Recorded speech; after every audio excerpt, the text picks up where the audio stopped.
یہ اچھا ہے، یہ برا ہے، یہ خیر ہے، یہ شر ہے، یہ مورل لا ہے اندر.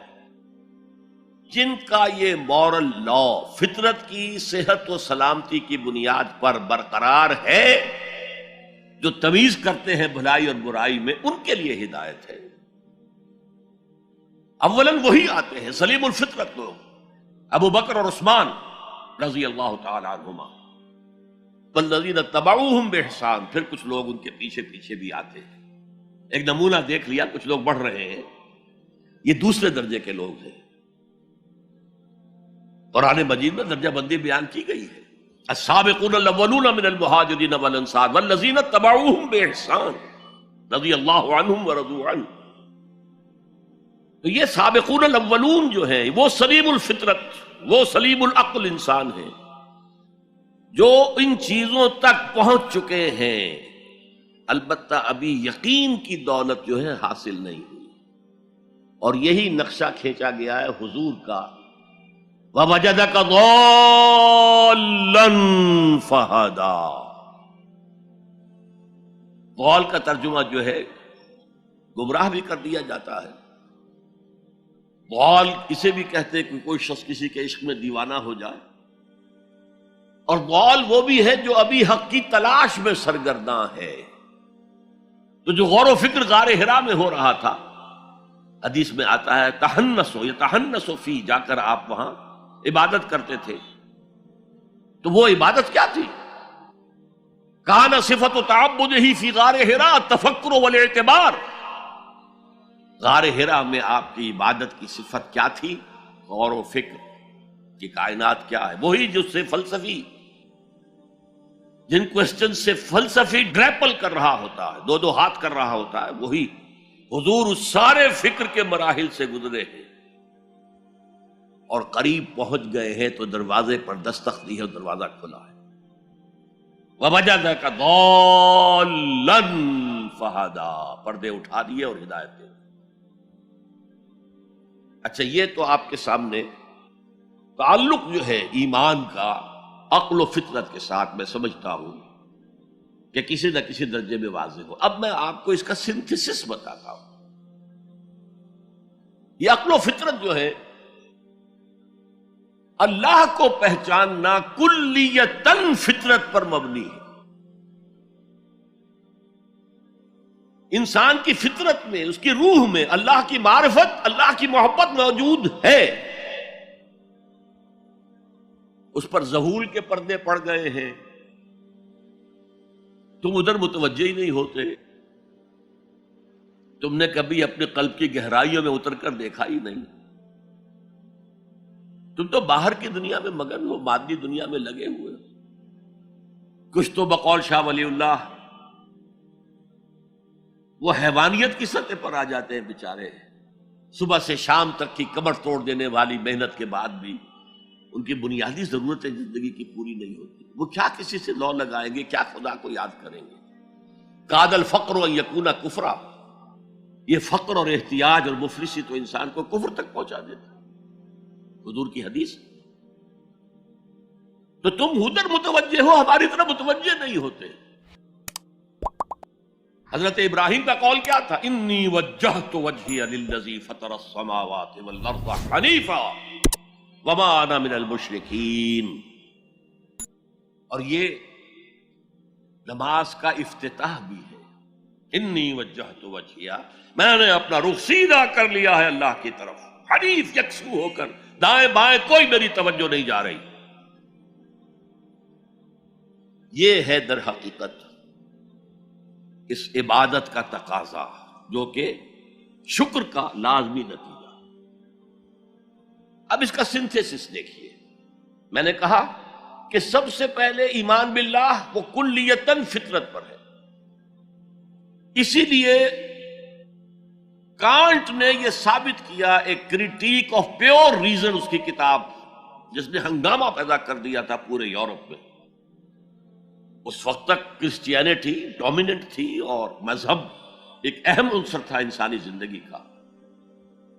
اس نے کہا اللہ کے وجود کے لیے جتنے منطقی دلیلیں دی گئی ہیں سب غلط ہیں، میں سب کو کاٹ کر دکھاتا ہوں. جیسے ہم کہتے ہیں لوہے کو لوہا کاٹتا ہے، منطق نے منطق کو کاٹ دیا. There is no logical reason to prove the existence of God. A critique of pure reason، میں نے کہا تھا pure reason، عقل خالص جو فطرت سے رہنمائی نہیں لے رہی. وہ فلسفہ جو ہے اس کی منزل کیا ہے؟ ایگنوسٹسزم یا اسکیپٹسزم، لادریت یا ارتیابیت. پھر اس نے ایک کتاب لکھی بعد میں، کرٹیک آف پریکٹیکل ریزن. اس نے کہا کہ عملی طور پر انسان اخلاق حسنہ اختیار کر ہی نہیں سکتا جب تک کہ خدا کو نہ مانے. یہ نیسیسٹی ہے انسان کو کہ مانے. علامہ اقبال نے اس کو تسلیم کیا ہے، کانٹ کے اس دعوے کو. وہ ان کی کتاب ہے reconstruction of religious thought in Islam, کہ کوئی منطقی دلیل خدا کے وجود کو ثابت نہیں کر سکتی. متکلمین نے کوششیں کی ہیں، لیکن دلیل دلیل کو کاٹ دیتی ہے، منطق منطق کا توڑ کر دیتی ہے. وہ صرف قرآن نے لفظ آیت استعمال کیا جو میں نے بیان کیا تھا. اس کائنات میں ہر شے اللہ کی نشانی ہے. جیسے آپ کو اپنے کسی دوست کی دی ہوئی کوئی شے دیکھتے ہی دوست یاد آ جاتا ہے، ایسے ہی آفاق و انفس میں اللہ کی نشانیاں ہیں. تمہارے اندر بھی اللہ کی نشانیاں ہیں. ذرا توجہ تو کرو، آفاق کو دیکھو، کھول آنکھ، فلک دیکھ، زمین دیکھ، فضا دیکھ. افلا ينظرون الى الابل كيف خلقت والى السماء كيف رفعت والى الجبال كيف نصبت والى الارض كيف سطحت فذكر انما انت مذکر. کیا یہ دیکھتے نہیں، غور نہیں کرتے اونٹ کو کیسے پیدا کیا گیا، کتنا اپنے ماحول کے ساتھ مناسبت رکھتا ہے. 7 دن نہ کچھ کھانے کو ملے نہ پینے کو ملے، اس سے کوئی پرواہ نہیں. صحرا لقدق صحرا کا جہاز،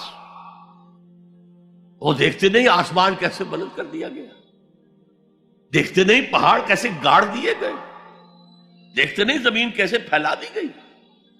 اے نبی آپ یاد دہانی کرائیے، یہ نشانیوں کی طرف متوجہ کر دیجئے. آپ سوائے یاد دہانی کرانے والے کے اور کچھ نہیں ہے. آپ کے ہاتھ میں اختیار نہیں ہے کہ آپ اللہ کو منوا لیں. یہ تو تمہارے اندر سے فطرت سے ابھر کر گواہی آئے گی. اب دیکھیے اس کے لیے آیت، جسے میں یہ قرآن مجید کی طویل آیات میں سے، جیسے آیت البر ہم نے پڑھی تھی، ان فی خلق السماوات والارض واختلاف اللیل والنہار والفلک التی تجری فی البحر بما ينفع الناس وما انزل اللہ من السماء من ماء فاحیا به الارض من بعد موتها وبث فیہا من کل دابۃ وتصریف الریاح والسحاب المسخر بین السماء والارض لآیات لقوم یعقلون. یقیناً آسمان اور زمین کی تخلیق میں، رات اور دن کے الٹ پھیر میں، اس کشتی یا جہاز میں کہ جو ایسا سامان لے کر چل رہی ہوتی ہے جو لوگوں کو نفع پہنچاتی ہے، اور وہ جو اللہ نے آسمان میں سے پانی اتارا اور اس سے زمین کو اس کی موت کے بعد زندہ کر دیا اور زمین میں پھیلا دیے ہر طرح کے جاندار، اور یہ ہواؤں کا چلنا اور یہ بادل جو مسخر ہے زمین و آسمان کے مابین، ان میں سے ہر ایک نشانی ہے، پہچانو. کیا مطلب؟ تم نے کسی مصور کی تصویر دیکھی، تعریف تصویر کی کرتے ہو یا مصور کی کرتے ہو؟ مصور کا کمال ہے، تصویر میں کیا ہے؟ ہاں وہ اپنے منہ سے بول رہی ہے، اپنی زبان حال سے اپنے بنانے اپنے مصور کی تعریف کر رہی ہے. تو کائنات کا ذرہ ذرہ اللہ تعالیٰ کی نشانیوں پر ہے.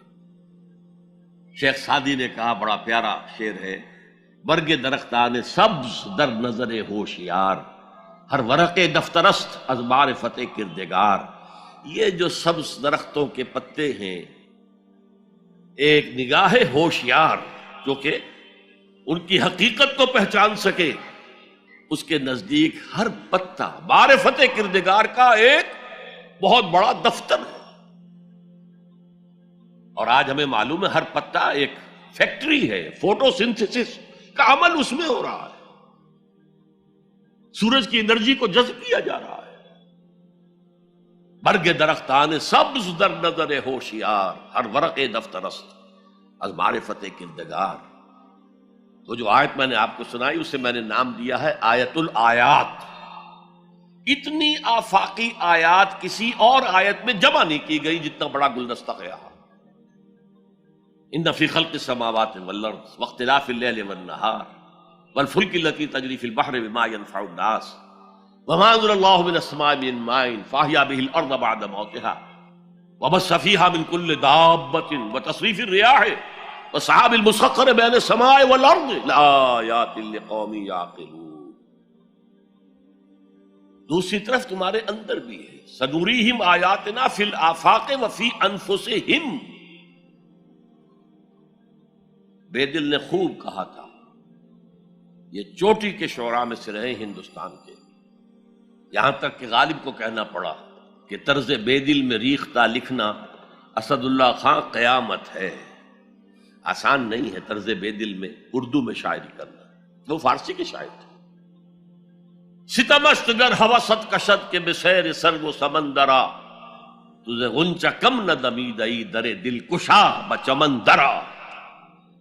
کتنے ستم کی بات ہے. تمہاری خواہش آمادہ کرتی ہے کہ چلو چمن میں دیکھو، پھولوں کی بہار دیکھو، درختوں کی بہار دیکھو، گھاس کے اوپر چہل قدمی کرو.